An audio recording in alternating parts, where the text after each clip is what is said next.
Okay. Welcome, everybody.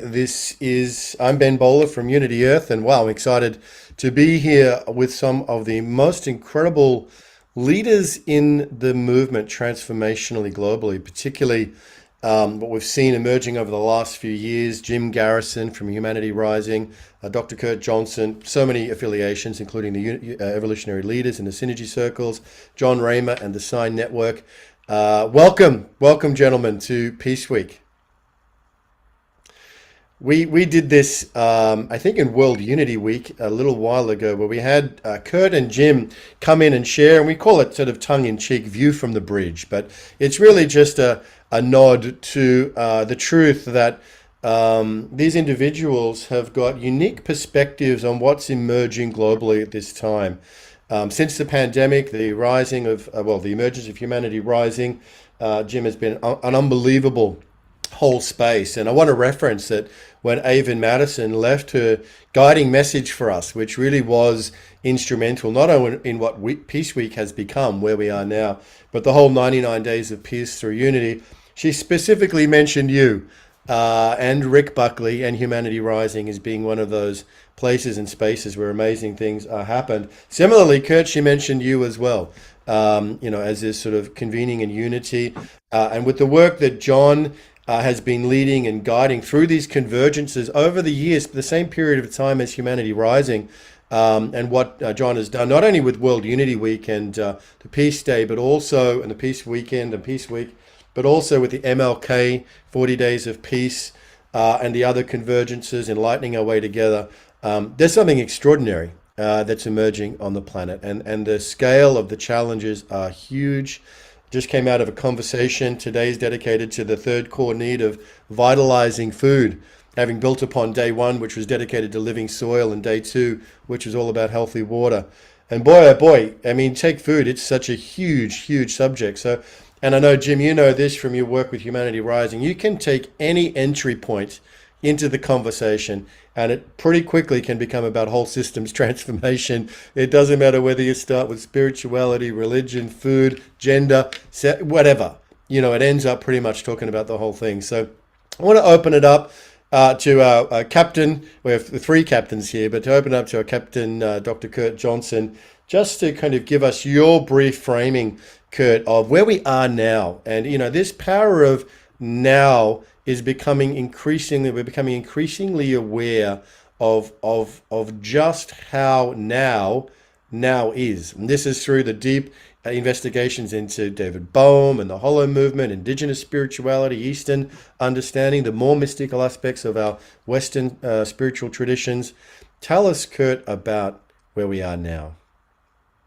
Well, first of all, I remember so well when we did this before, and I found my stars that I had done on my little fake uniform back there. They were still in my drawer, so I pulled them out. I wish I'd had more, send to everybody. But yeah, there's a big landscape here. And some of us were joking before this that the Star Trek theme is actually quite apt, because it's kind of like the same, the same challenge that the Federation has. How are you going to pull together all of these silos, all of these archipelagos that are doing in completely different cultural roots and language roots and worldviews and all of that, at least united in the sense that something's got to change big time on the planet and change quickly, and how we get all of that energy toward the values that we share and the ideals that we share, and the permissions in that to land in a multiple of worldviews, like Elizabeth Sartoris says, across that entire keyboard of human experience, and that people can land very differently on that keyboard and still work together toward these goals that we know we have to meet. So how we actually go forward with the big together, the big we, leaving our egos and our brands at the door as much as we can and combining them in the same direction. So one thing that I'll mention. Another thing I'm going to want to talk about in this time is the underlying problem of dominance hierarchies. The world is controlled by dominance hierarchies all the way from the views of gender, the views of how economics are structured, and stories that are told by cultures about who is actually above who and who aces out who. And we have to move from dominance hierarchies to partnership consciousness. So I've been Zooming once a week with Rianne Eisler, and I know she's the mother of partnership consciousness, and we're doing an 8-week program together. We've got to go from dominance hierarchies to partnership consciousness. Now, other thing I know is going to come up is going to be, we've got to bring together the right hand and the left hand of the objective and the subjective, and that's science and spirituality, because we're wired for both. We're wired for direct experience of, and we're wired for knowledge about. Those are the two. And there's a wonderful book. This is not to plug a book, but it's #1 right now from our press at interviews, but Science, Being, and Becoming by Dr. Paul Mills, who's the director of research at the Chopra Foundation, forward by Deepak Chopra, afterward by Ken Wilber. The reason I mention it, this is the most perceptive book. It's 32 neuroscientists talking about this straddle and how they've walked it. One's actually up for a Nobel Prize in medicine.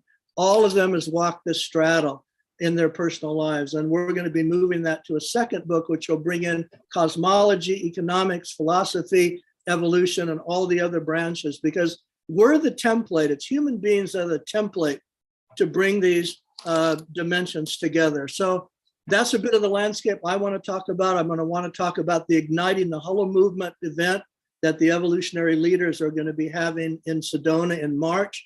Everybody here is a member of organizations. We're going to be inviting you into our organization partner network. Humanity Rising, Unity Earth, Shift, Humanities Team, Unify, those are all on our priority list of talking to major vectors and how we bring together the visions and energies of all of those vectors into a truly holistic movement, because it's erupting everywhere, and it's erupting everywhere because it's downloading everywhere in individual inspired people. So with that as my intro, I'm going to pass it over to the other inspired members of the crew here on the bridge.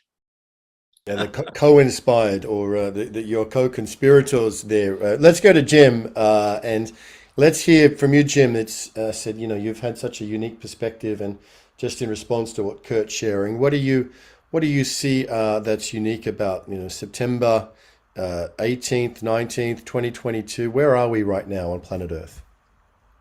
Well, I think the short answer is things are getting worse and worse, better and better, faster and faster.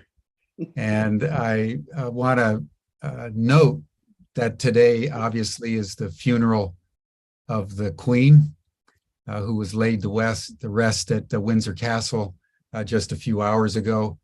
And it's important, I think, to note this is a milestone and an end of an epic in modern history, the reign of Queen Elizabeth II. So I just wanted to bring her in, knowing, as many people have noted, that she presided over an empire that brutalized, many, many nations around the world. And I think, when you look at Queen Elizabeth and what she did with Nelson Mandela, what she did in India, what she did in Ireland, oftentimes our nobility is sculpted by the constraints within which we have to operate.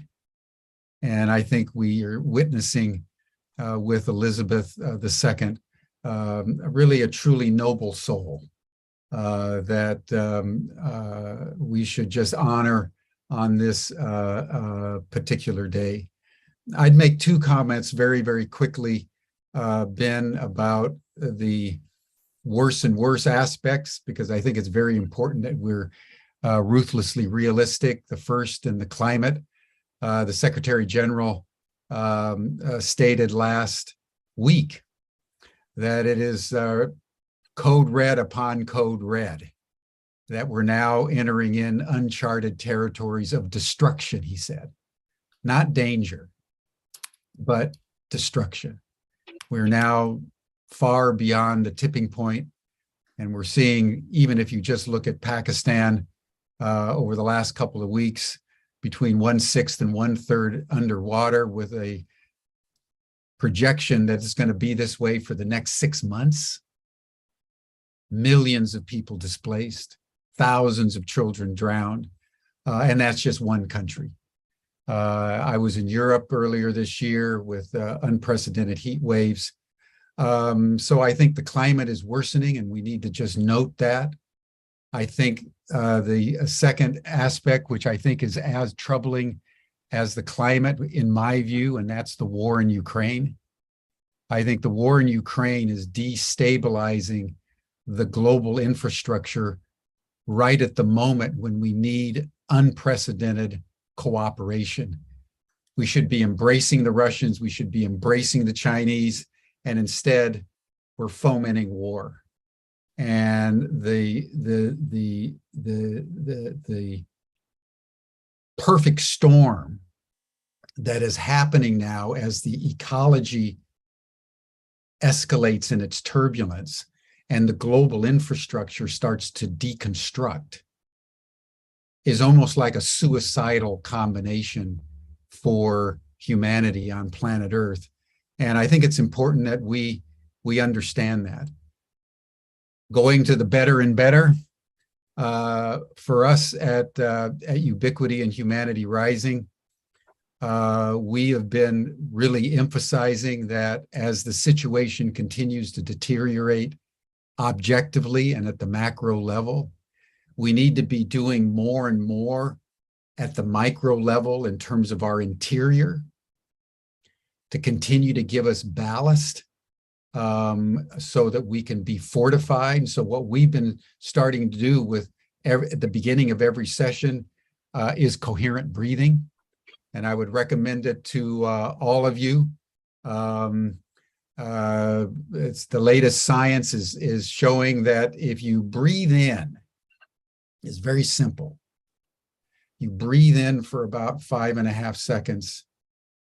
You breathe out for 5.5 seconds. You do more to create heart-brain coherence, to create balance between your sympathetic system and your parasympathetic system. Most of us, our sympathetic system is out of control. That's the fight or flight. We're in perpetual stress. As we get into stress, we breathe more shallowly, and we start to breathe through our mouths. If you just calm your breathing down on a daily basis, you're fortifying your interior, and that's what's giving you the ballast to stay calm, to stay more vital, and to stay more thoughtful in your decision making. So I think it's very important for all of us that as the objective situation continues to radically deconstruct now, we do something that compensates for our personal, almost biosocial capacity to maintain equilibrium. So I've been doing it myself. Every country in the world is under stress, and we can't just keep thinking it's external. It's internal. All of us are now more stressed, no matter what we think we're doing, unless we're deepening our practice. So that's one of the things that I would offer out to all of us, is that we need to deepen our practice, and I would say deepen our breathing. And in the spirit of Plotinus, that the whole universe breathes together. Then the second thing, very quickly, is just to emphasize the importance of what you folks are doing this week and for the 99 days and Peace Week and all the convening, Ben and Jon and Kurt, that you're engaging in. I mean, it is the most important thing that needs to be done. With Humanity Rising, as Jon knows, Ben knows, we're continuing to evolve from just a Humanity Rising produced by Ubiquity and our partners to Humanity Rising Network, with a vision of building sort of a CNN for progressives. Just imagine a 24/7, 365 broadcast network in which the thousands of organizations around the world could come together for free and just broadcast content and link it back to their websites and their education. It's never been done before. You think of broadcasts like on BBC Today or MSNBC or or Fox News, it was all about the Queen. They broadcast, but they don't educate. Those of us that are educating don't have a capacity for global broadcasting. So if you could bring that together at the macro level while we're deepening our practice at the micro level, I believe you've got the synergy that could take us as a movement a long, long way. There's other things that I could talk about. I'll do that later in the program. But at a macro level, that's what I would offer into as my introductory comments for this session. Oh, wonderful. Thank you, Jim. Thank you for that, input about breathing as well. I think that's a very good one for all of us all the time, to be coming back to our breath together. So thank you for that. And John, we had a bit of a, not a laugh, but we were aware that this chat today is for old white fellas coming together, but we're in a very multicultural, intercultural dynamic here with the work that's happening out there. And we just thought, this is such a fascinating thing to bring together, particularly with the conversations you've been in so deeply with Jim about the emergence of Humanity Rising Network and where that's going, and the Sign Network is a key partner for that, as well as everything we do together in these convergences, and what your conversations you're in with Dr. Kurt Johnson, with everything he's doing with prosocial. And these are big things. I mean, there are big things that are emerging, like Humanity Rising Network, like prosocial, where it's going. Like the Hollow Movement, which I'm sure Kurt will touch on a little bit later on, like the Unitive New Narrative, which is coming, like eco-governance. These things are part of the new topography of the new Earth, if you want to use that term, or a new era. However people want to imagine that. And as we go around, I want to hear your opening statements, John, but I also want to plant a seed as to what you three think. We'll come back to this. Where we're going to be in 5 years from now, let's say by the end of the decade, what does it look like?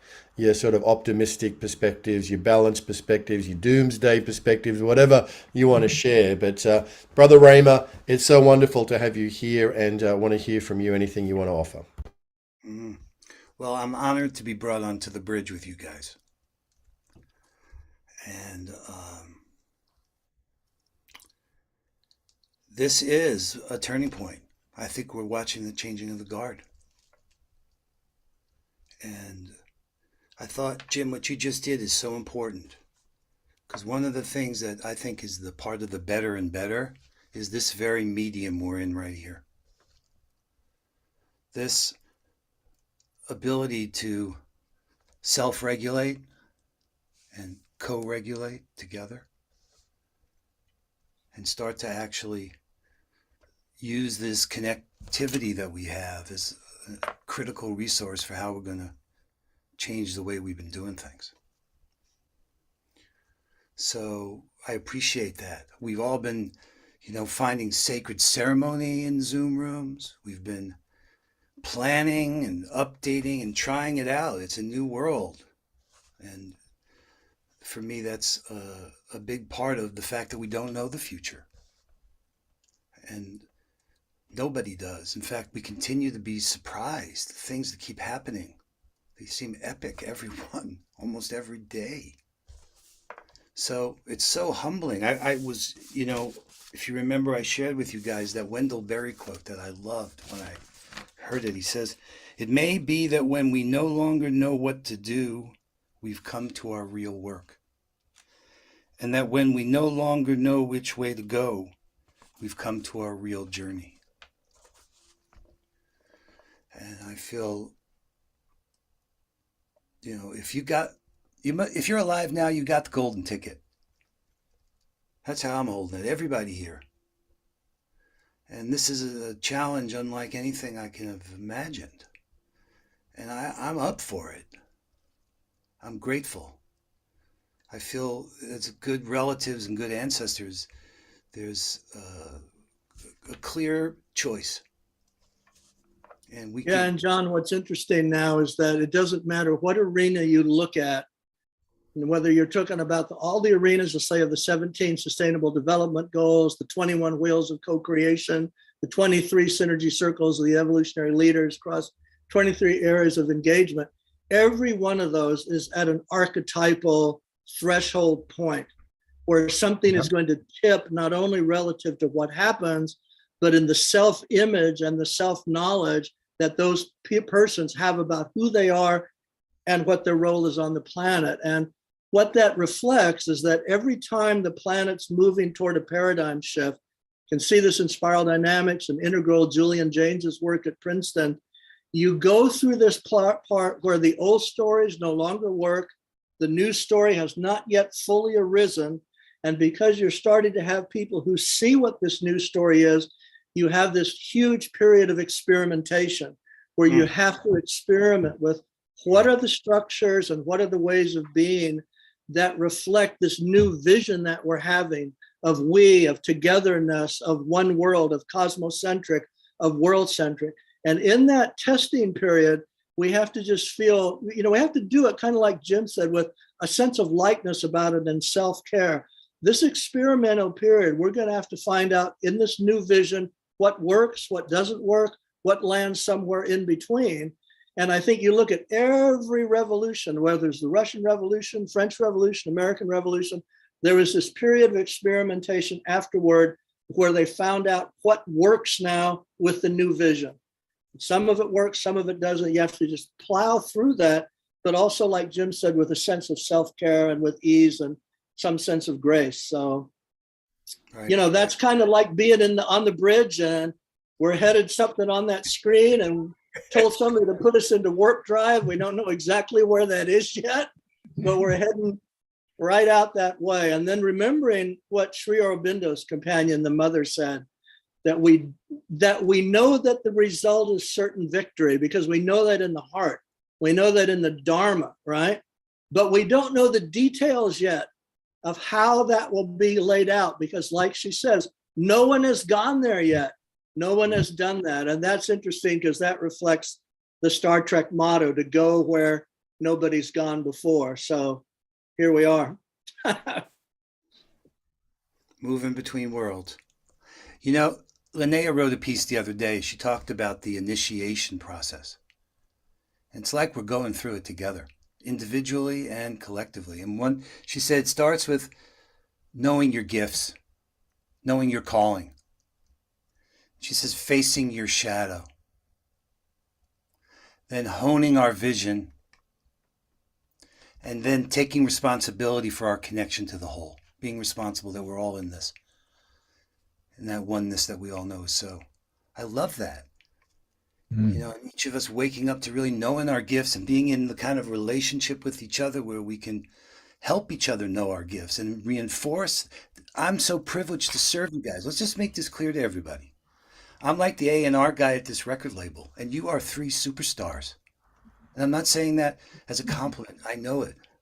What you're doing with the ELs and the Synergy Circles and with Voice America and Light on Light Publishing and the magazine, and what you're up to with Ubiquity and with doing with Humanity Rising and combining broadcast with education. And Ben, oh my God, Unity Earth has changed so many people's lives.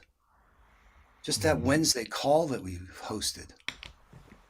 I mean, this is a unique moment to figure out how we're going to turn all this goodness. Exactly. Here's some real good news. Patagonia.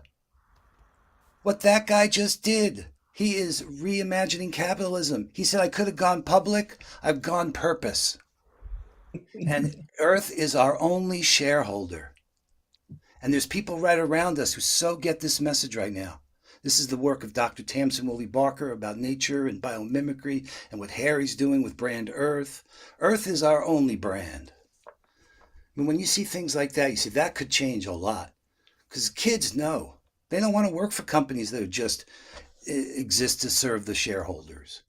There's a real movement to say we want purpose at work and in our lives. And right now, so anyway, I feel this is a real great moment for all of us to think out of the box. Go ahead, Jim. Jump in there. Well, we just had an experience too, John, just building on that for a moment, at Chartres. Each year, we make a pilgrimage to Chartres in August 12th to 18th this year, as it happened. And we went with Eve Ensler, who's now known as V, Andrew Harvey, and a number of people. We were studying the third of the liberal arts, which is rhetorica, and it was on the regeneration of love through the pathway of apology, reconciliation, and healing. I've never seen someone more powerful than V on the question of apology.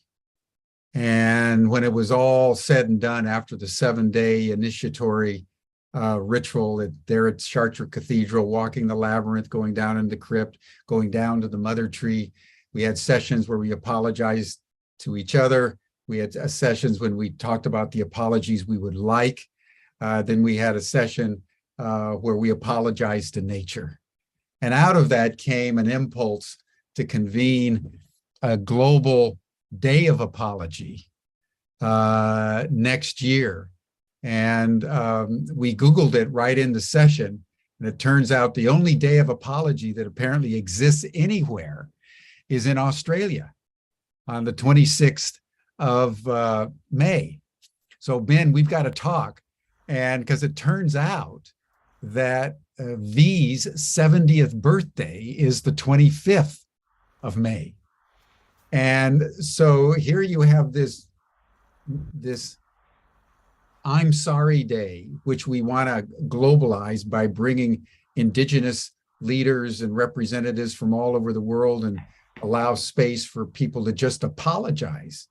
Mm-hmm. And then we also have, as the synchronicity of the stars would have it, the 70th birthday of a woman who has gone through so much suffering at the hands of patriarchy and raped and brutalized by her father, as you all know, and went through it and wrote the Vagina Monologues, which are the most performed play in all of history. Wow. Millions and millions of times now by women's groups all over the world. And then finally, a couple years ago, as you may know, wrote a book called The Apology, which was a New York Times bestseller. It was the apology she always wanted from her father, but her father never gave her. So she wrote a book communing with the dead, as it were, and received the apology that she always wanted. So the impulse, the better and better, kind of pops out in these weird and unexpected places. But one of the things I wanted to bring into this conversation is how we could work together to orchestrate next May 25th, 26th, a global day of apology at all kinds of level, where the colonials could apologize to the indigenous people. Wouldn't it be incredible if King Charles III would just simply apologize? Wouldn't it be amazing if the Pope would really apologize? And it turns out May 4th is the anniversary of the 1543 articulation by the Pope of the Articles of, or the Doctrine of Discovery. Mm-hmm. So how do we get religious leaders to apologize and really begin to bring in a mean of humility and forgiveness into the global conversation at this extraordinary moment? So anyway, this is something that we're beginning to incubate with these organizations and with various people in our Ubiquity Humanity Rising network. But I wanted to offer it out because this is the way the world moves, with impulses emerging out of the ether that can be globalized and scaled simply by people making the commitment to do so. Yeah, and Jim, what drives that is that the dominance hierarchies start to fall apart and partnership emerges when you apologize, because it means you see the other person. Yes. If it's actually an authentic apology in that moment, yes, you're actually seeing the other person, yeah, not in a dominance, but in a partnership. And see, this is actually, I remember Wayne Teasdale has said that, the definitive revolution is the awakening of humankind. What he meant by that is, in awakened consciousness, you realize there is no other. There is no one that's apart from you, or nothing that's apart from you. And that is a definitive revolution. If this species actually had the gestalt between its relationships, that everyone is that profoundly interconnected, and there's no more of this who's in, who's out, who's up, who's down. But it's difficult because it's so embedded. I mean, like in Rianne Eisler's most recent book, which looks at the neuroscience of that, that's even embedded in our brains about how we're affected by dominance. Very often we don't even see it. And that's true whether it's in gender relationships or in civil and societal relationships and so on. So there's just a revolution that has to go on. But we also have to understand that that capacity is inside of us, again, because of our Buddha nature, our Christ nature, our Krishna nature, whatever we want to call it. That part of us, which is the pristine, thing that we are with our own divinity. So we're just going to have to amp up. Again, that's the work drive. We're going to have to just set our sights on that and do everything that plays to it. And this is why the arts are so important. Everything that's being done in the arts groups and you guys with the arts, is that evocative component that brings the tears, brings the heart, brings the seeing. That really is such a part of it. So, yeah. And that's great, Kurt. Go ahead, John. I just want to call the attention. It's so beautiful to see this happening. Ben, you must have had the same thought too. So yesterday, Ben convened a session with some significant religious scholars, and the doctrine of discovery was discussed there. Yeah. And see, we're at the point where all the strategy needs to flow into the operational. So you put forward an idea there about May and about the power of us collectively now really getting behind these emerging, like you said, so nice, Jim. It's like the impulse, and that's there. We know from so many of our indigenous partners and relatives how important that could be with the Pope's recent visit, right? I just use this as one example. Exactly. Like, instead of us like we're on a stage, that's not the metaphor. We're like sitting making plans for the next 10 years. And there's a pulse we've been doing around the equinoxes. So what you see here is going to happen again next year. And Peace Weeks, but this is the 40th year. In fact, it's longer. Jennifer Kim from Chicago was celebrating Peace Day before. But not only Peace Day, but then we have Enlightening Our Way Together with the Indigenous led in December. And then MLK, we've been blessed with 3 more years of a grant from the U.S. government to support that. Then the 40 days of peace around MLK into World Unity Week in 99 days. And so you're right, thinking about a calendar for all of us that we can all plug into and thinking like a commons, with all the prosocial ideas. This is the next I see for us. It's like it's right here. It's the potential that we're wanting to unlock. Mm-hmm. Yeah. Mm-hmm. Yeah, it's wonderful. And, May 26th as a global I'm Sorry Day. Jim, I think it's got a lot of resonance. You mentioned about the doctrine of discovery, that colonialism. And maybe it's no accident that we're here 4 relatively old white guys talking. What can we do? Well, I think, Sorry Day would be a good place to start. The origins of what happened in Australia was around a specific crime that the government committed over many, many years, which was a stolen generation. So specifically, it was about stealing children from Aboriginal communities to, kind of bring them in to Christianize them and to try to breed them out of existence was the theory at the time. So Kevin Rudd, the former Prime Minister in 2008, delivered an unreserved apology to Aboriginal people, which was quite a historic moment. The history of Sorry Day is older than that apology, but that was the kind of leadership that you're talking about, whether it be a monarch or whether it be a pope or whoever it may be. And we talked about that yesterday with Brian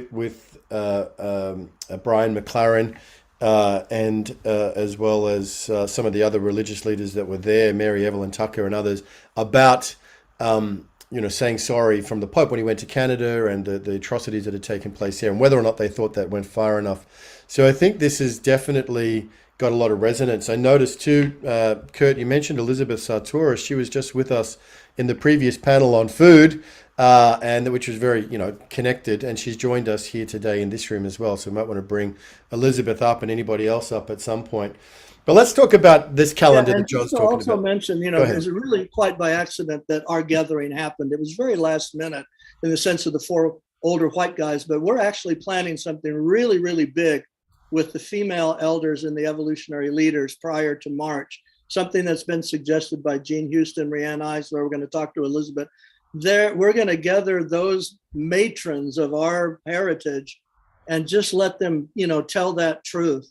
The other thing that I want to mention is there's a backstory here behind why the papal bulls are so difficult to change, and it parallels why the priests were protected with regard to sexual abuse. And that is that the doing of a papal bull is considered sacramental, and the making of a priest is considered sacramental. And in the dominance hierarchies, that trumps anything else out there that would be seen as under it. And so as long as you're seeing that a papal bull is sacramental, and that has a higher level of dominance than the value of real people in real time, that's going to be your gestalt. That's why with priests that were pedophiles, they moved them around, they didn't defrock them, and that's where all the cover-ups came from. So it comes from that weird, sense of what's actually higher and what's lower. And that again is a part of the whole predicament that the planet's in. Something's higher, something's lower. Men over women, white over black, go through the whole list. And it's so titanic that we just have to see it for what it is and then do the hard work to try to, set that on the other course. Yeah, and I think just to add to what you said, Kurt, I think that's so important. And your note, John, is that we're not nobody's a spectator anymore. You think of something like a global day of apology. It's a 2% inspiration and 98% perspiration. I mean, just think of what it would be. One of the things that Via suggested is we convene, she says, a council of 50 indigenous leaders from around the world to start organizing it. And I said, well, we'll put in Humanity Rising. And so starting in January, all the way February, March, April, into May, we'll use Humanity Rising as a convening place for indigenous people, for people who want to apologize, for forgiveness, just to build it. But so just think of all the perspiration. Think of all the work that you guys have done just putting the 99 days together. I mean, there's nobody's on the sidelines anymore. The world is putting all of us in the arena, and we have to do something against the backdrop that the worse and worse, which is actually getting worse and worse, faster and faster, so that we have to do the better and better, faster and faster, and deeper. So because we have to stay up with the chaos, or else we miss the timing. And if the timing's off and the vector's out of alignment, we don't create the coherence necessary for the chaos to coalesce at a higher level of coherence. So there's it's like a race at a very profound level. And the mother's whispering to us all the time what we need to do next. And I'm really feeling that this global I'm Sorry Day would be a wonderful thing in 2023 after the carnage of 2022, just to be able to work on together. And I'd love, Ben, to offline have a deeper conversation with you, because I'd like to hear the story of the I'm Sorry Day and how we could be in touch with them so that we could build on what they have achieved and deepen it and globalize it by all working together in the spirit of radical collaboration. Yeah. Well, I think we need to commit to do it. Yeah. This is like this new medium. We are. Yeah. Right? I mean, literally, like right here. Like, it was perfect, this reference before about the 4 white guys and older guys, and that's like, yes, making a place and a plan to do that and demonstrating our follow-through capacity. Like nature, what I've been learning from them, was Kurt pointed out in this teaming, is that the situations we're in are caused by these patterns. Yeah. And the patterns exist because of the way of our relationships. And if we change our relationships, it could change the patterns. And then if we change the patterns, it'll change the situation. So like Yeah, and using also to this point out, as Rianne Eisler says, of her 4 cornerstones of what takes a culture from dominance or to partnership, and it starts with how children are brought up. If children are brought up in an environment in which they're abused and they're dominated, then what happens? They come up feeling that that's the only way that they can survive. So those who were bullied becomes bulliers. And as she's noted as well, that one of the first things that Putin did when he rose to power was he decreased the punishments for civil abuse, so that civil abuse was a much lighter thing relative, and knowing that if you bring up families in that way, in the same way he's conscripting soldiers now, sending them to the Ukraine for a war that they don't even understand, and and blah blah blah. So how children are brought up, how a culture looks at gender, how economics are structured, and the story that that culture tells. These are the things that get embedded. And as well as I do, how long does it take someone to grow out of that? Maybe by the time they're in their 30s or their 40s, they're working out all of this stuff. But boy, at a planetary level, we just have to do so much better across so many arenas. Well, we can here. So, guys, my formal education is as a musician. And I've learned the difference between the theory and the practice. Let's put it into use, exactly like what you're saying, Kurt. Let's actually commit to do this together and use these opportunities to change the way we've been relating to each other. And let's let anybody who's listening to this who wants to get involved in making this day happen. Let's open, because nature, it's like, how do we nurture our collective intelligence? People who know how powerful it is for people to apologize and to take and to heal. There's a lot of hurt. And how do we do this swarm creativity, this new way of kind of making stuff happen together in self-organizing ways? This is a pattern that we've been doing with these convergences. This is what I call this a moment of, this is what peace through unity looks like. What we're doing right here, we can actually commit to it instead of just talk about it.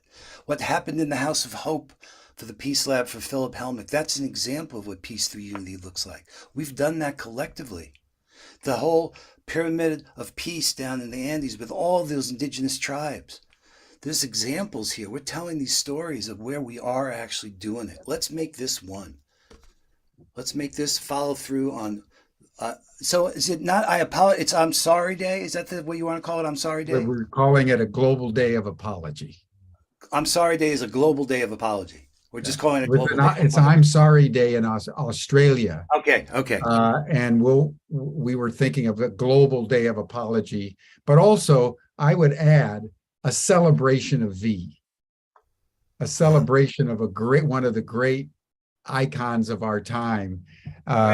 Just imagine if on that day you got all the women who've been influenced and motivated by V's work, just to come out of the woodwork on Humanity Rising and Unity Earth and all the different broadcast possibilities, and just telling their story, speaking their truth.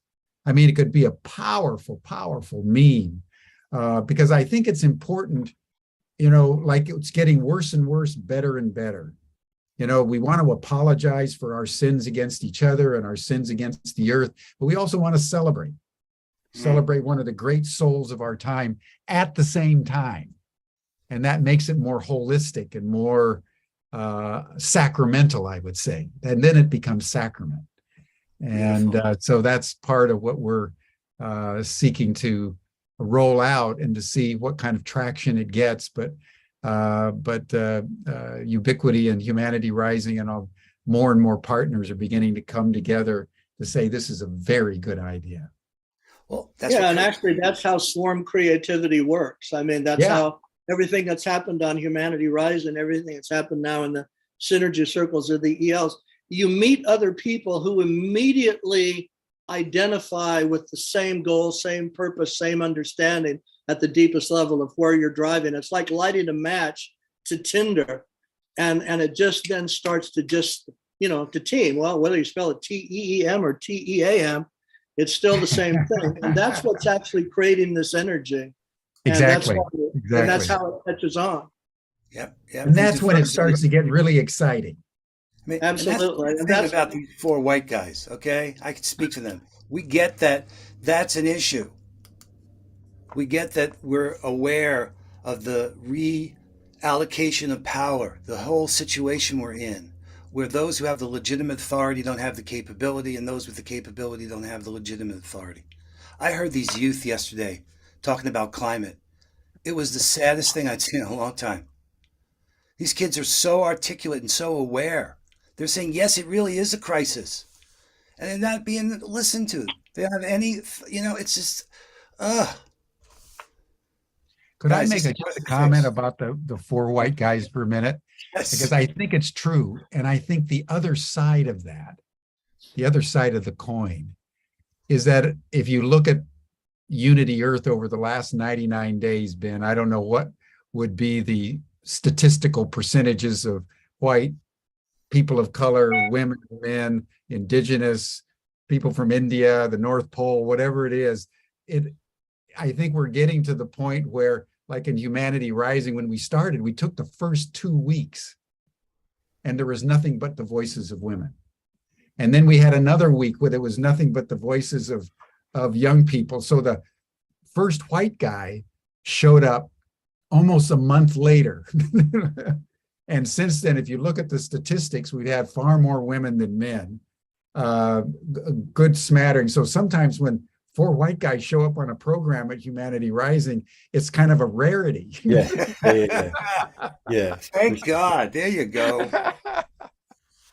So anyway, I just wanted to bring that balance that I would hope everyone that you'll be both forgiving, given the expansiveness of Unity Earth and what Ben and John and Kurt are trying to do through this, that we've become a statistical aberration when it finally happens that four white guys get together. 10 years ago, it was all you saw. Right. Yeah, so I have to say, my kids are of color because I married into a multiracial family, and they're always joking with me about this too. And when I would go visit my daughter where she was working, and her friends would all say, "Who's the white guy?" And she'd say, "Well, that's my dad." They'd say, "Oh, he's okay." I think it's noteworthy as well. Probably 2 or 3 years ago, we wouldn't have been comfortable being here. But I think it's certainly, speaking from my own experience, would have been, oh no, you can't do that. You can't do that for lots of reasons. But I think that, as you just said, Jim, the vast diversity that's in the field, the youth, the indigenous, the international, intercultural, interspiritual community that we're all connected to and part of, we can do this. We can come together and why not for a program and talk about this. So I think that's a good sign. And I think, it's no accident, again, that we're talking about this idea of a global sorry day. And who's going to represent that? If you had to have an avatar, right, of representing who's sorry, it's us. So I think, that's a good thing for us to own. And we will, Unity Earth and me personally, and many, many friends and allies will come, Jim, and participate in this global event on May 26th. The timing's good. It's like a month before or 3 weeks before we convene World Unity Week next year, which we have major plans for to really grow that out. And I just want to, while holding up the Sorry Day, I just want to also put an underline under what John said before, because there's a couple of things here. Firstly, I asked you, perhaps foolishly, about your vision for 5 years from now, because as Kurt said, who knows, right? Who knows? We can speculate, but is there any value in that? But there are some good models, and I want to mention a couple of the models. So let's come to those, because I want to hear the pathways, even if we don't know the actual destination. But I do want to if there's this sense that this field that's becoming a sphere of influence is impregnating the world consciousness and soul one day at a time, 1 week at a time, one commemoration at a time, that's then repeated annually and through it. Look at the 11 Days of Global Unity. It's up to its 18th year. Look at the International Day of Peace itself, which in various forms has been going since the early 80s. And obviously since 2001 has been anchored on the September 21st. Earth Day is more than 50 years old. And what's being convened, we have events like Black Sunday with Marty K. Casey, which is in its infancy, but is incredibly important, looking at gun violence and oppression and death of black men and women through violence, oppression. That's happening. There's Hiroshima and Nagasaki, which happens every year. There's Martin Luther King's commemorations that happen every year. We are taking over, in a sense, not taking over is not the right term, but we are getting our work done through this cyclical season, and it is linked to the equinoxes Exactly. and to the and to the solstices, etc., and these key events. So I think a national or global sorry day, Jim, is something, is an idea whose time has come, and we'll do whatever we can to support it. Perfect. Right. So what I want to mention is I want to go to what Dwayne Elgin says he thinks are these very clear likelihoods for the future, and we'll see very clearly which is the one that we're banking on, and we'll also see, or let's say hoping on, and we'll also see where all are similar because they all require some bootstrapping up after a big crash. So I'll be really brief, but this is in Dwayne Elgin's book, Choosing Earth. So he says the first scenario is that we knowingly or unknowingly end up not being able to do anything. We just can't get our act together. The governments can't address all these problems. We have intellectuals that are trying to, groups like ourselves, but long run, we end up not being able to do things and the whole thing just collapses. So that's scenario one. So scenario two is that the autocrats, the fundamentalists, and the dictators take over because the dominance hierarchies could enforce some semblance of decision making. But they would make those decisions about the future of the earth at the expense of any of the freedoms that we value, like freedom of the press, freedom of consciousness, freedom of religion, blah, blah, blah. So those are two that we're not interested in. The one that we're interested in is number three. And that is that we could still incrementally inspire ourselves and educate ourselves to incrementally bootstrapping our way out of this situation. But what's interesting, in spite of, in all three of those, there is still some kind of a collapse. In scenario one, it's a huge collapse, probably taking maybe 3 decades to bootstrap out of. It'd be something a little bit more like Mad Max, that movie after everything crashes. The second one is also really difficult and takes time because how would you ever get rid of the autocrats and the dictators? You'd have to have, revolutions and rising up. That'd be a big bootstrapping. So he has diagrams of those in the sense of what the curves are. Now, the curve for the one that we're all wanting to invest in, if we can actually make some progress in the sense of our education and spirituality and all this to bootstrap our way more and more out of this, there's still going to be a huge downturn because we're so behind, of course, all of these areas. But the assets that we would have to cure that and bootstrap our way up would be much shorter, maybe like just a decade or so. So that's kind of what he thinks are the likelihoods. I think I'd love to hear your comments on that. We certainly see those tendencies. The other thing I want to mention is that we need to be just deadly honest about the politics of the United States is steered right now by the fear of the browning of America. The bottom line is race. And if we're not honest about that, then we're not also looking at things the way they are. But anyway, back to Dwayne's scenarios, and I'd love to see what you all think about those three scenarios. Well, I'm happy that the third one is closer to what Ben was talking about and what we're actually doing. That we're not just theorizing about partnership, but we're actually showing right here we can make partnership. We can start to walk the path. And by walking it, we can make it visible. We've never done this before. We've never been in a place like this before. But I know that commitment is real. And I know that you'll hold yourselves and I'll be able to hold you and you'll hold me accountable. That's part of what we need to build the trust. So I think it's the way we change the way we do things. So that's the scenario, that third one. Because I think the collapse is unavoidable, guys. It's already here. How do we surf in this and how do we keep our health and wholeness and alive in support of those people that are really hurting and having the stories of where it's working? That's what Louis Schwartzberg is doing with World Gratitude Day, telling those stories that remind us about the hope and the possibility of what we can be. That's what I'm betting on. That's why doing these things together makes a difference. Because then we got a story about, hey, Howie, remember on that Zoom call? We said, and we did it. The white guys helped make Global Day of Forgiveness. Yeah, my comment would be along the following lines, Kurt. It feels to me that the level of destructiveness that is now taking place both in terms of climate and the geostrategic infrastructure and global politics and finance, is so severe that we're getting close to overwhelm. Because as the Secretary General said when he talked about Code Red last year, he says what that means is that what Code Red essentially means is that our governments can no longer ensure stability. Just think of what happened today in Puerto Rico. 1.9 million people now are without power. And that's on top of the fact that they haven't fully recovered from the last wipeout, right? What does the government do? How do we even respond to that? So we're entering into a moment where governmental infrastructure is no longer capacious enough to ensure any kind of stability. So I think we need to all really take it in. And that's one reason why we urge people to start coherence breathing.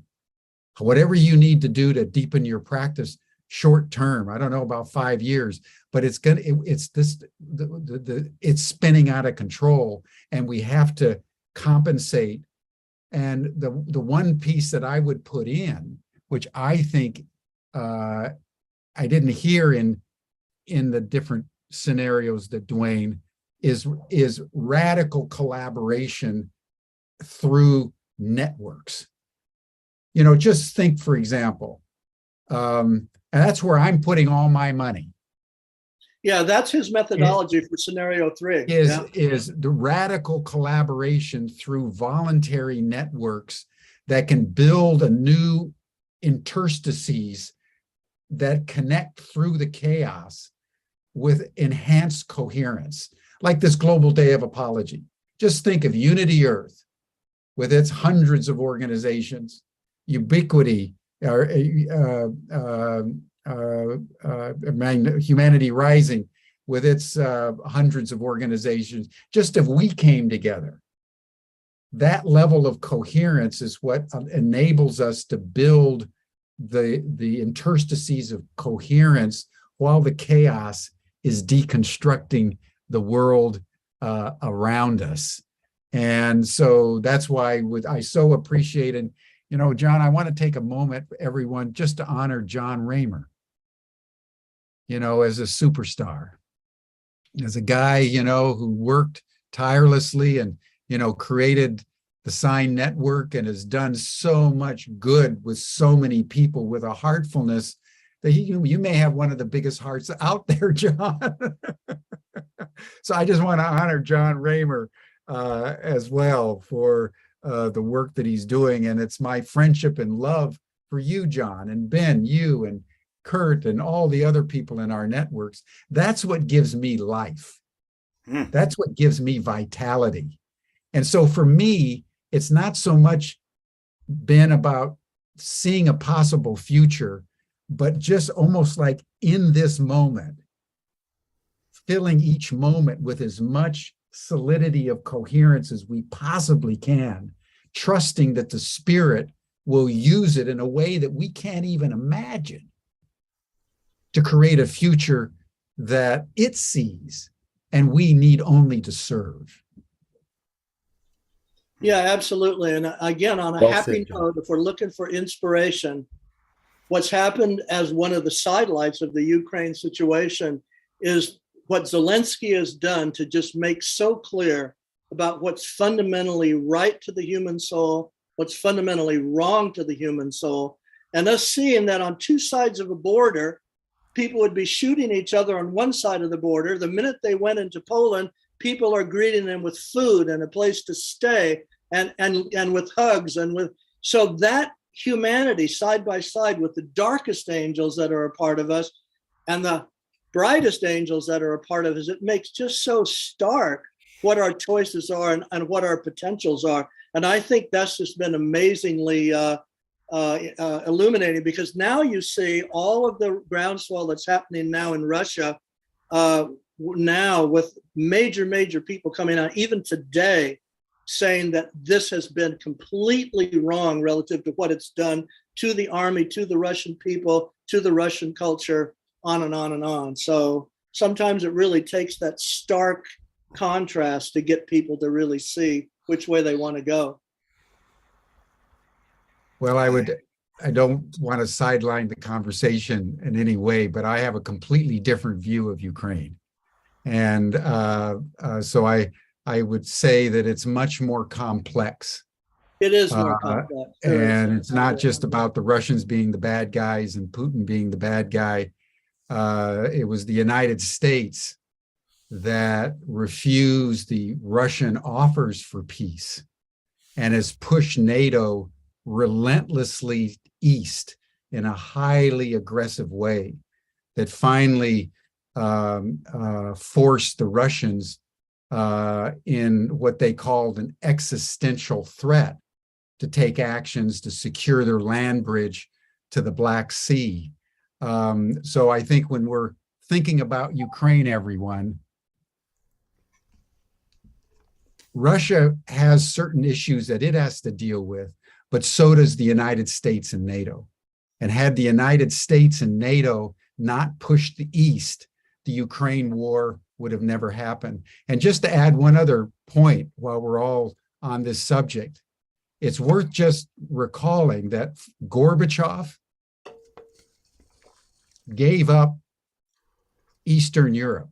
Remember when the Berlin Wall came down? The reason why the Berlin Wall came down is because Gorbachev had worked out a deal with the United States and the UK and Germany that if for the Russians to withdraw from Berlin, to withdraw from Eastern Germany, to allow Germany to be reunited, the United States and NATO agreed not to push NATO to the east. The United States broke that agreement, but it's also worth noting, while we honor the complexity of the world, Gorbachev, Yeltsin, and Putin have all said consistently since 1989 that Russia should join NATO and the EU. And it's the United States that has refused. And just think for a moment, if you want a world, just think if the United States had embraced the Gorbachev, Yeltsin, Putin proposal. As late as last year, Putin was saying, we have no objection to Ukraine joining NATO, but we need to join it too. Just imagine globally, just for a second, if the US hadn't pushed NATO east, but had brought the Russians in, along with the Eastern Europeans, there'd been one common security, economic, and military zone from the Western Hemisphere, Europe, and Russia. It would have been the largest common market in the world. And the fact that the United States refused to do it means that all of us here in the West that have been kind of deliriously supporting the Ukrainians and what NATO and the US has been doing, there's another side to that coin. And in my view, if you look at it historically, the United States needs to apologize. The United States needs to apologize. And I say this as a 10th generation American. So I didn't plan to bring this up, Ben, but since Kurt raised it, I just feel that there's another point of view on Ukraine that I would just urge all of you to contemplate for a more balanced perspective. No, I agree with that. And the only other thing that I look at fundamentally are what are the forms of government on each side of that line. Russia's got nothing to brag about. China's got nothing to brag about. Ukraine's an odd hybrid because it's got some bizarre stuff going on.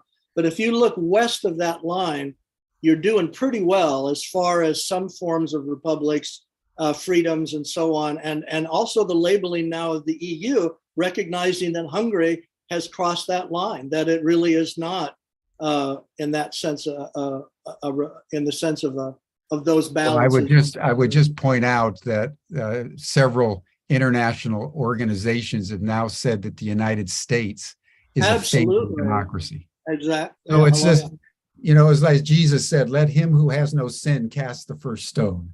There's issues that the Russians have had to deal with that come out of their history, culture, and traditions.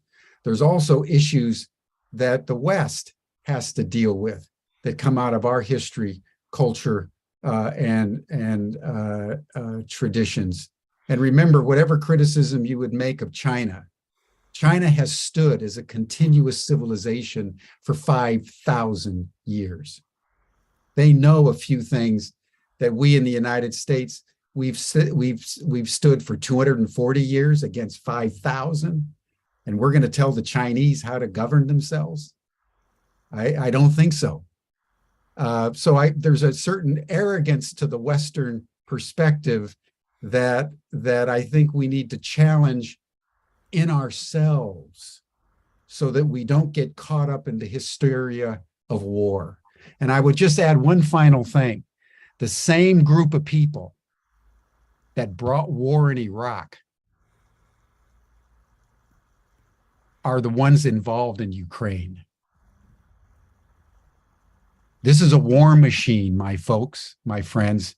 This is a war machine that has now captivated the news media and creating, like they did with Iraq. Remember the weapons of mass destruction?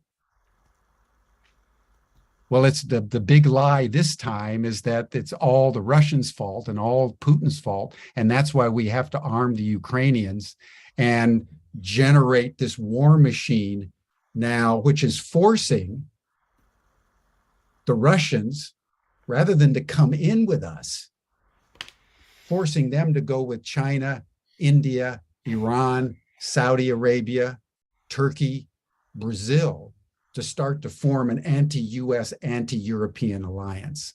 And if you look at that, it's the people of color that are now creating a massive coalition against the United States and Europe.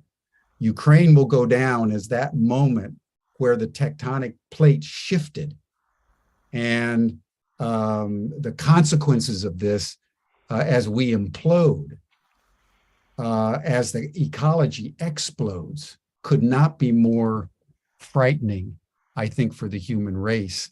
In the end, we've got to recognize that the United States and NATO have been integral to the collapse of the peace that we're witnessing in the Ukraine. So anyway, I just wanted to bring that in. Actually, my only other point is I tend to look and ask where are there still some civil liberties? And when I said China doesn't have anything to brag about, where are the civil liberties across all of these nations? Where are they more wholesome than in other places? That's where I would tend to look at than some of the the other generalizations. It's a fascinating and rich and important dialogue and conversation, and I just want to say quickly, Jon, and I'm sure you've got a lot to share too. We'll open it up to any questions that we have in the last 15 minutes or so. Very important to have those multiple perspectives and to be able to hold them somehow at the same time. And I think that's the skill that we're being able to grow and expand and not be mono perspective about as we go forward. We just had a fascinating conversation, which I've referenced, about food in the other room in the plenary, and Elizabeth Sartoris is here. And you have it there as well, between, kind of the groups that everybody agrees that the commercialization and the mercantilization of the animal agricultural industry and the food industry as a whole is the big problem, is the big bogey. But where there's definitely disagreement as to, do we all have to be vegan?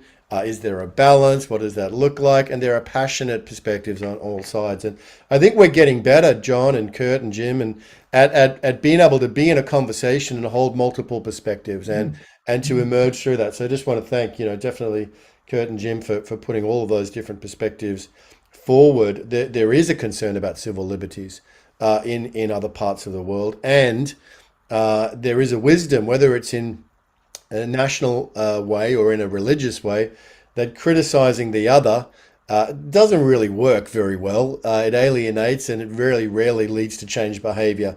And it's really only a self-critique that is helpful in religion, nationalism, history, culture, whatever it may be. So therefore, this idea of taking responsibility and saying sorry is a very powerful transformative Exactly. concept. And I Exactly. think it's a good place to begin. And, there's a time to be critical, and it's good to be critical. And I think we all have a lot to look within ourselves first and foremost. And maybe before we finish today, Jim, we can do some cohesive breathing together. I think that would be great if you can take us through a few breaths of that. But Sure. Brother John, what's your reflections? Let's do it right now. Let's do that right now. Okay. Take us through a few breaths here. Let me just pull it up here. Again, everyone, I would recommend the book by James Nestor called Breath. It was an international bestseller. And what he did as a scientific journalist is he looked at the ancient art of breathing and what science can tell us about the effect of different types of breathing. And the consensus of scientific opinion is that the most powerful breathing technique that has been developed over time, and this is thousands of years old, this isn't anything new. It's just science, like in cosmology, are catching up to what the mystics have been saying for thousands of years, is that if you breathe in for about 5.5 seconds slowly, breathe out for about 5.5 seconds, you breathe 5.5 seconds, you take in 5.5 breaths per minute, and you bring in 5.5 liters of air. And if you do that, you equalize all your basic systems in your body, particularly your heart coherence. But it's not just your heart coherence, it's your heart coherence with your brain. And you'll notice it immediately. You just do it. We do it every day on Humanity Rising for 3 minutes. And if you do it for 3 minutes, 15 breaths, you just realize that you're feeling more, not only more calm, but you're also more alert. And you're synthesizing that sympathetic system, which is overactive and in many people out of control. So they're more stressed, and the more stressed you are, the more your cortisol is being released into your body system, and the more you breathe and the more shallowly you breathe. So this just brings everything into coherence. So if you want, I just pulled it up. Let's do it.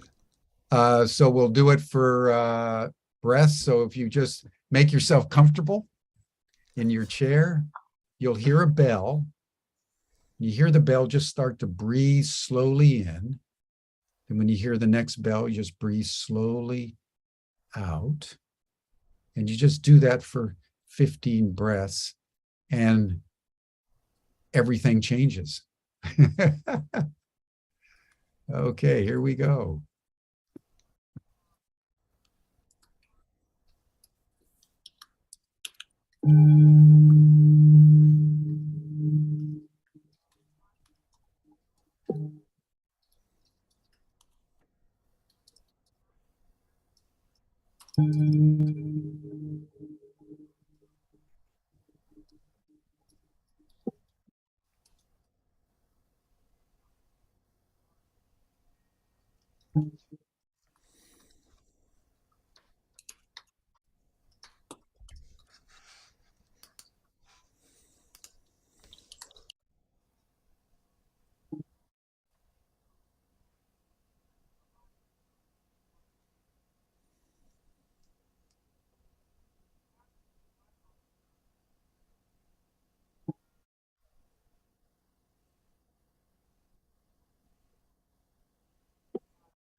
I've been doing it every day for about 30 minutes, 45 minutes. And I have to tell you, I've been a practitioner of yoga and breathing and oming and all of that for many, many years, but I've never done a practice that is so immediately effective, so calming, and so vitalizing.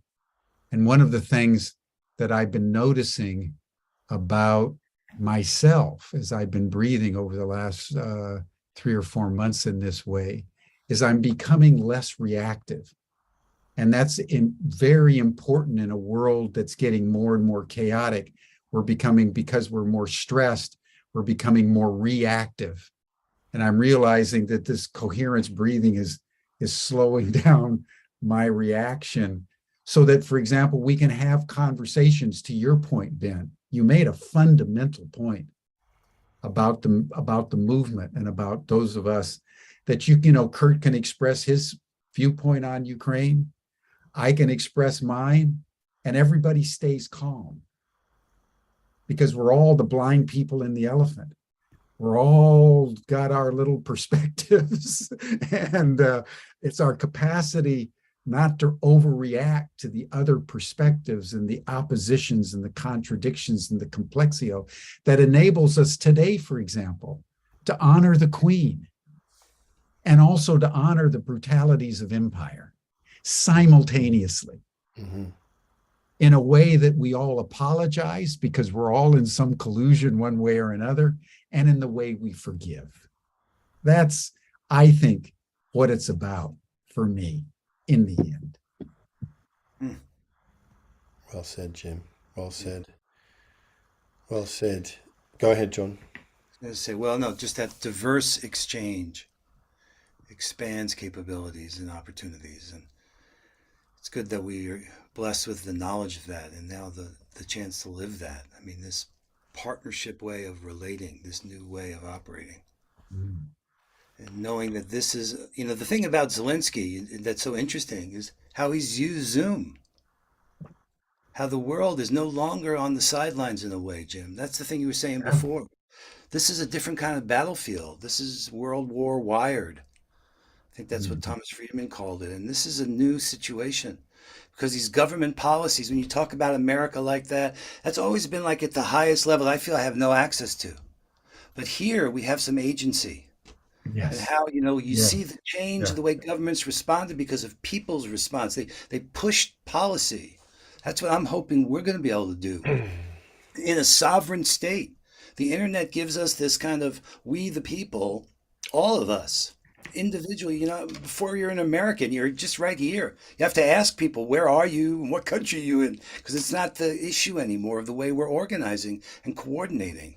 That's why I'm so inspired by what I've seen with Zelensky in this regard. But it's good to know the backstory and understand the government level. But at the ground level, if this is now our new ground, this is where we can meet and start to influence things because the governments can't get the job done. They're just failing. The institutions. You remember when Zelensky said to the Security Council, where's the security? We all knew it. It's like, yeah, you're right. It doesn't really work that way anymore. Now, how does it work? That's the great unknown for us.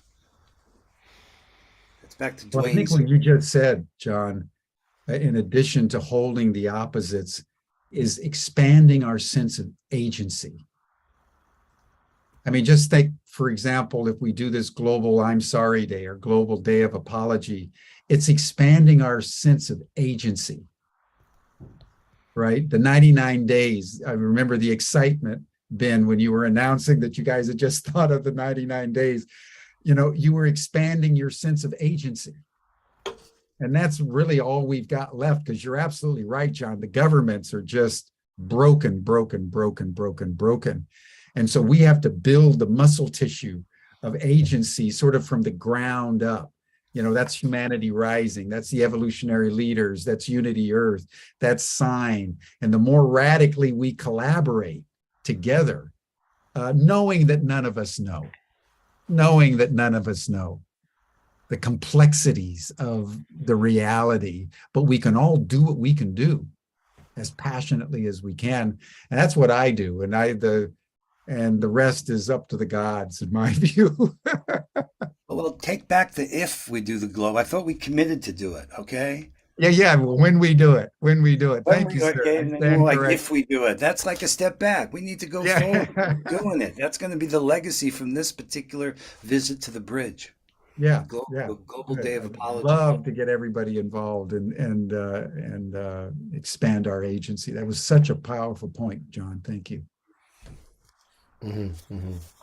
Kurt, go ahead, please. I think you're muted. Huge You're tension muted, there. John. All right, Kurt. Here we Sorry? go. Now we can hear you. Oh, now, yeah, because somebody had me turned off, whatever, because I had myself turned off. Yeah, so again, like in the prosocial commons, we see this because a lot of the prosocial movement so far is mainstream academia. And even though they've come to this new discovery about evolution and this new understanding of altruism and planetary altruism, 80% of them, it's 84% is the Pew thing, completely dismiss everything we're talking about, spirituality, love, consciousness. None of that's even on the table at all. So one thing we say over and over, and Elizabeth, thank you for this metaphor. We're making your metaphor famous. The Elizabeth Sartor's piano key metaphor is that people are going to land all over this keyboard, and they're going to even land in arbitrarily in ways that are authentic to their hearts and they're being good people, but they honestly don't see the truth of anybody else across that keyboard.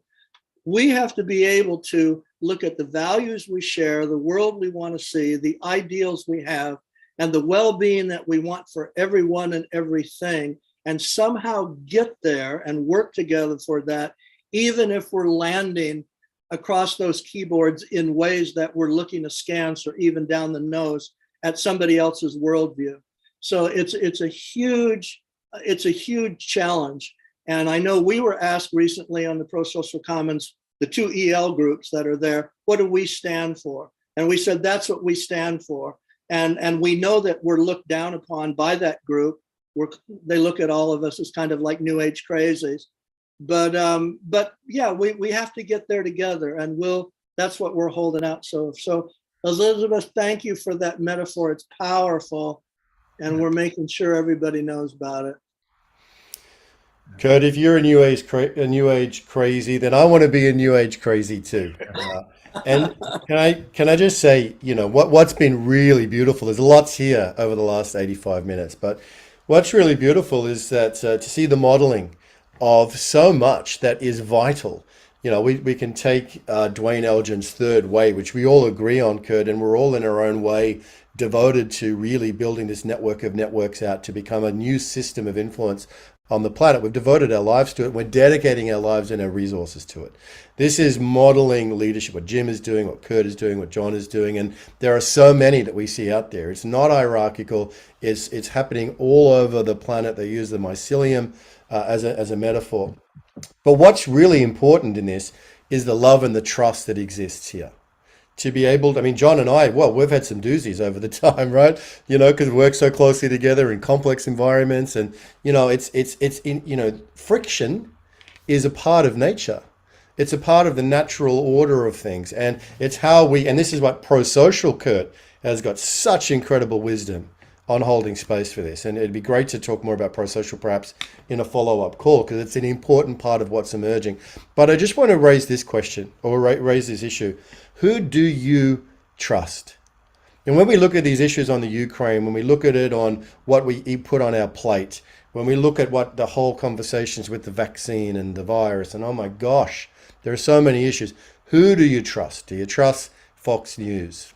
Yes or no? Do you trust CNN? Yes or no? Do you trust New York Times? Yes. It's an important question. And I'm not saying that they're just black and white answers. But what I do want to say is that we're learning to trust each other. We're building a system of trust here where the trust is in the relationship and the friendships and the interorganizational work. Jim used a word before I'd never heard, but I can't remember it. The interstices. So that's built upon trust. Yeah. You can't do that unless there's trust. And so I just want to acknowledge that what's being built up here is what's being lost out there, which is that sense of trust. And even if we're going to disagree, we trust enough. And ultimately behind that is love. Ultimately it's love, because it's love that writes the trust, that we can get through it together and we can hang in and that we can come through the challenges that we face, which are overwhelming. And nobody has the roadmap to the future. But we're hanging in there and we're each showing up and doing what we can. And John, you're a champion of this. We're learning to support each other better. Beyond our organizations, beyond our brands, beyond our pet projects and our initiatives and our downloads, we're recognizing what we can do together is so much more powerful than what anybody or any organization can do on its own. So just wanting to, perhaps as we bring this to a close and the whole field of organizations that we are collectively connected to here is part of reestablishing trust on the planet. And that is a pathway to peace. Well, Go for it. what we do with that trust matters too. I'd love you to show your screen the schedule, just to give an example. And the trust we do in support of Humanity Rising and all of Kurt's properties that he has and what Unity Earth has. People are saying, okay, that's what these sine waves are. That's trust in action. When we do these convergences, people trust us and take the time to curate these rooms full of amazing content.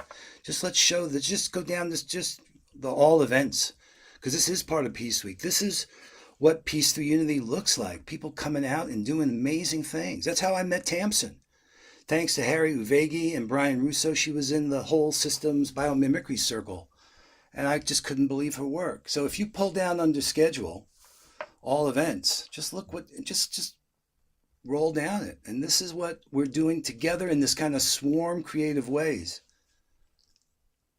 Oh, it's good to see Silash Rao back. Oh, did you know that? There you go. Silash is back. It's good.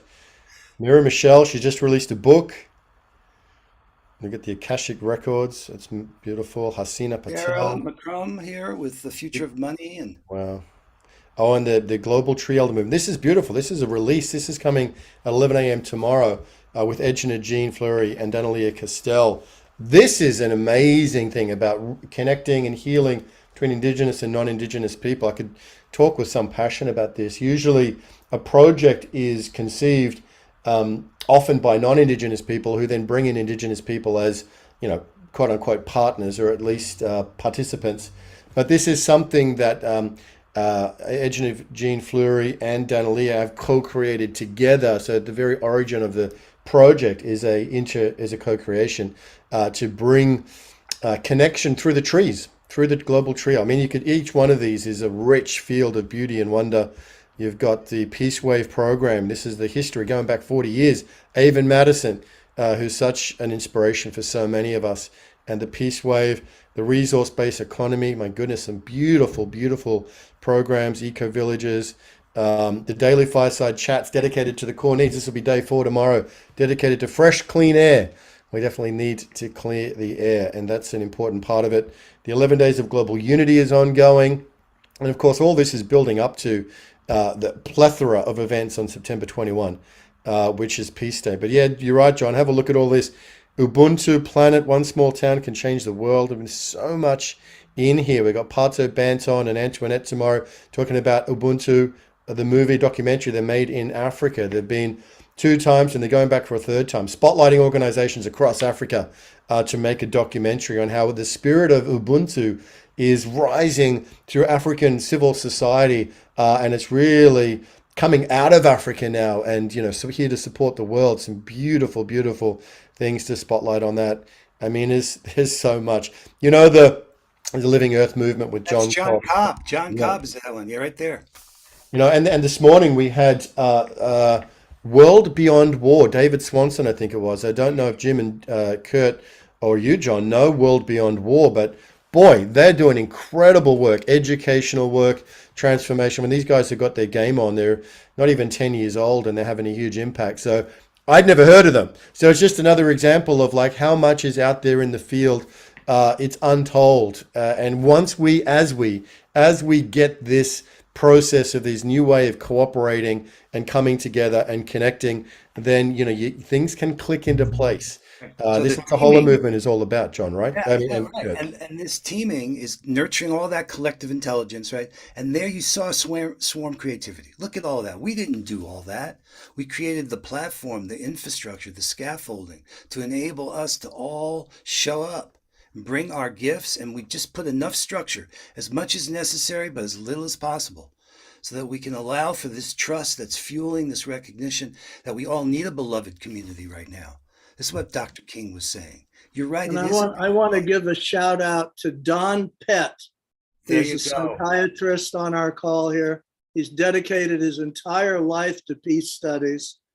And there he is. So Don, wow, you have just gone on and on and on with everything you've done in peace work. So you are an unsung hero. We have to get you on Awakened World. I'm going to have to make that suggestion to Scott Katamus.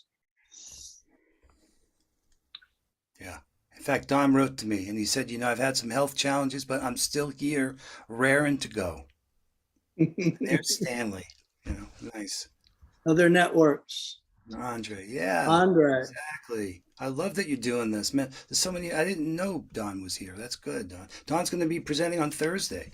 Don, God bless you, Don. Don was with us through the conversation in the plenary about food in hospital. I mean, he's just devoted and dedicated, and nothing's going to stop Don from being a part of it. So this is the trust and the love that we're talking about. It's a regenesis of that spirit of goodwill, as you said, Kurt, and trust.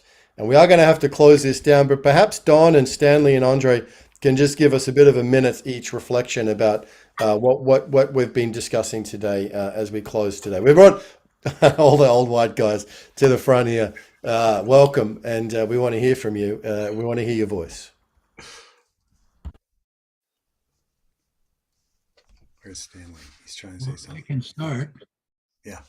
Please go ahead, Don. Yeah. I think we're beginning to realize that we are all born as animals. But what makes us unique is our ability to use words. The words our ancestors developed 50,000 years ago were all tribal words, words that divide us into polarity, religious words, patriotic words, and so on. What we need to do is create new words, which our group has been doing, such as Genie Seminar. Instead of our brain being thought of as a cerebral cortex, when we realize it is a genie organ that can grant us wishes and solve complex problems, that makes the difference. So what we've been working on is creating some new language, and Genie Seminar would be one of them, and that's what I'll be addressing on Thursday. But I think we have the answer. We are human becomings if we use our new language, but we're born, as we say, we're really controlled when we're born by nature and nurture, fate and circumstance, instinct and tradition. And we don't have the ability to become our own person until we develop language, as I think Kurt mentions, in our 20s or 30s, you know, most of the adult studies, so that it's not until later in life that we can start taking responsibility for ourselves. So thank you for my opportunity for a little shout out here. Thank you, Don. Thank you, Don, for being with us. Thank you for that and everything you're doing, and thank you for also presencing your presentation, which is coming up, and for being a significant contributor to Peace Week. Stanley Pokras. Well, thank you. I didn't realize I was going to get a chance to say anything, but I'm going to react to Don's remarks. And with my little statement, I put it in the chat, but I'd like to read it. Agreements. Everything we know, everything we see, everything we do together depends on agreements.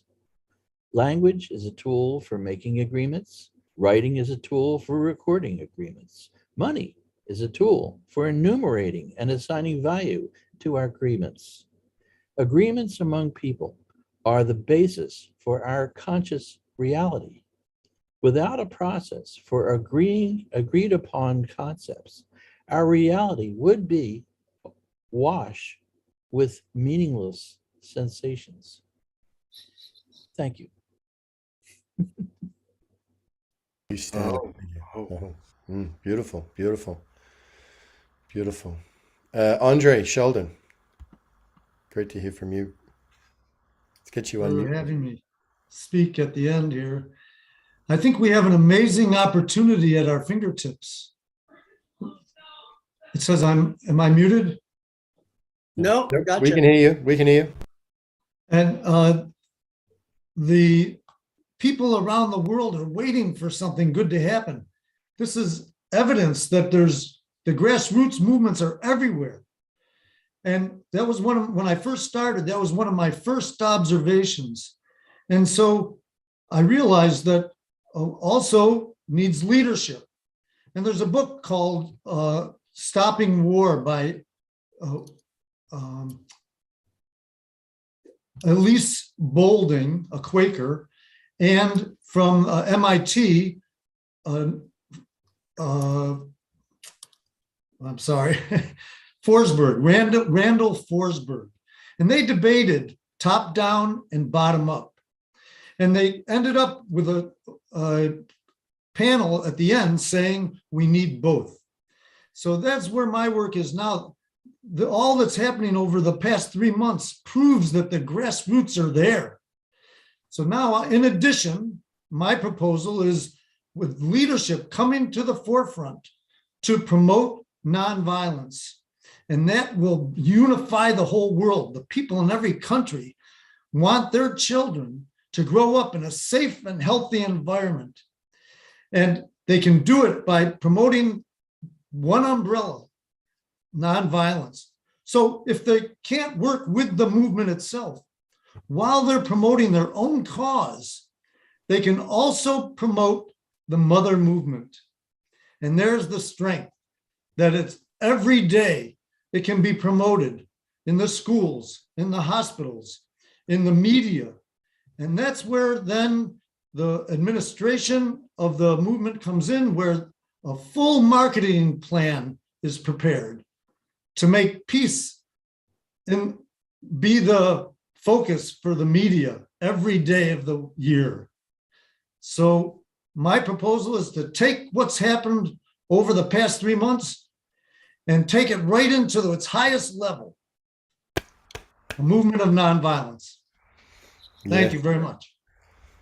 Yes, yes, yes. The movement of nonviolence, Andre. Brian McLaren, the Christian author, spoke eloquently yesterday about the relationship and distinction between communities, institutions, and movements. And so, movement of nonviolence, we're all in on that. We're all in on that. Charles Betterton, just as we're wrapping up today, we want to hear a few words from you, and we're grateful to everybody who's been with us. Jim's had to leave, but Charles, what the last couple of minutes we've got?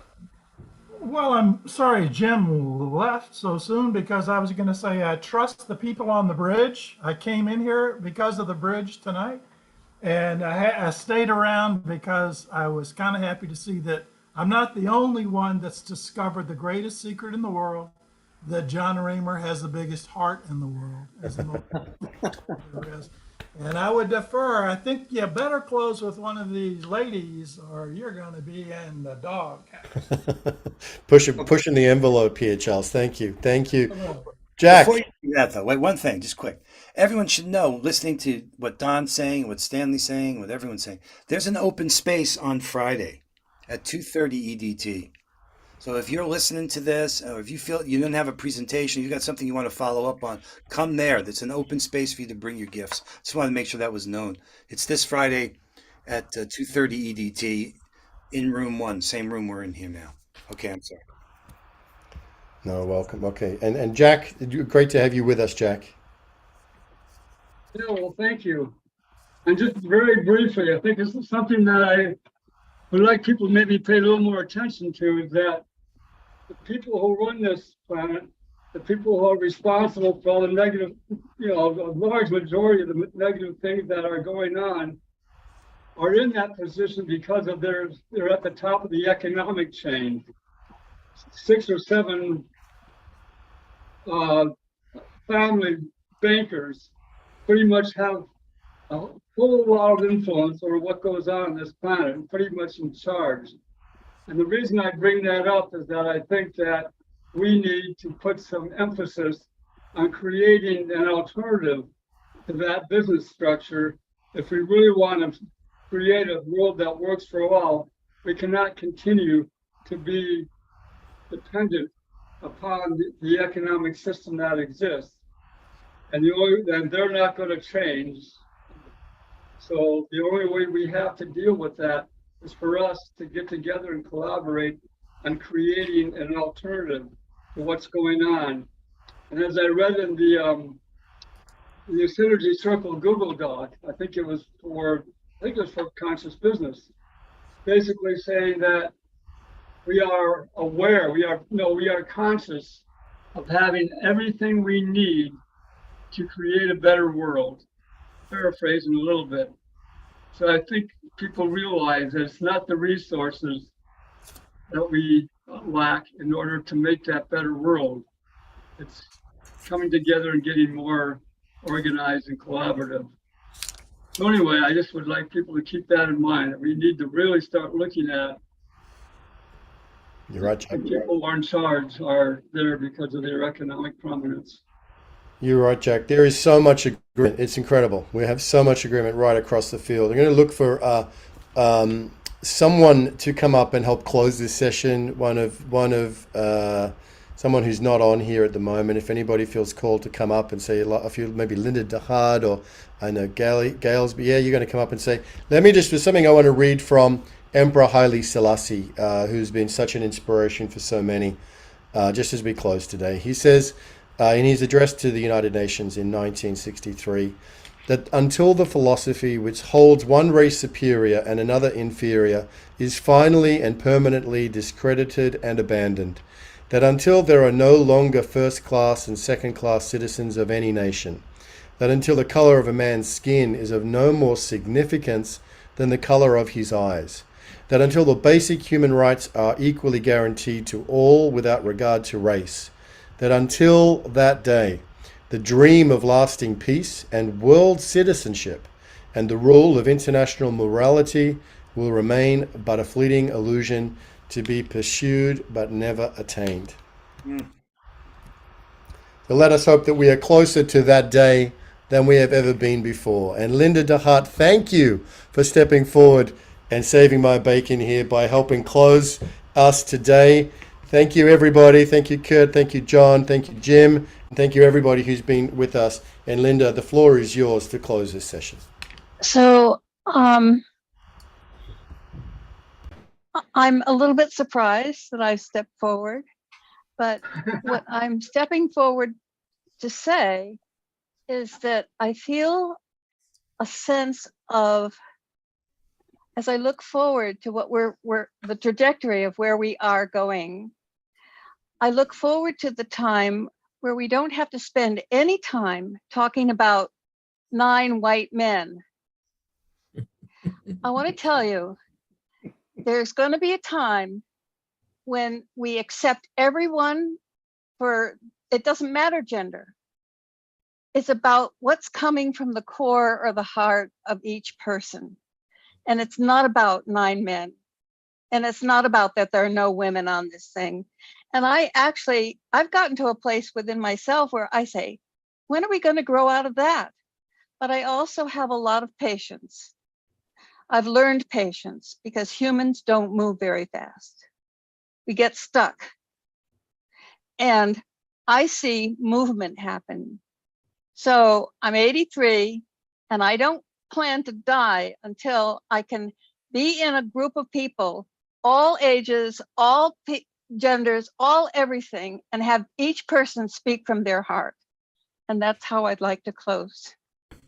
Beautiful. Yes, Ben, thank you.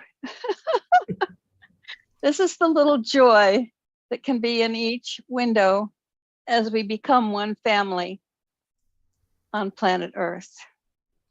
God, that was so good, Linda. That was so good. I can feel your heart, sister.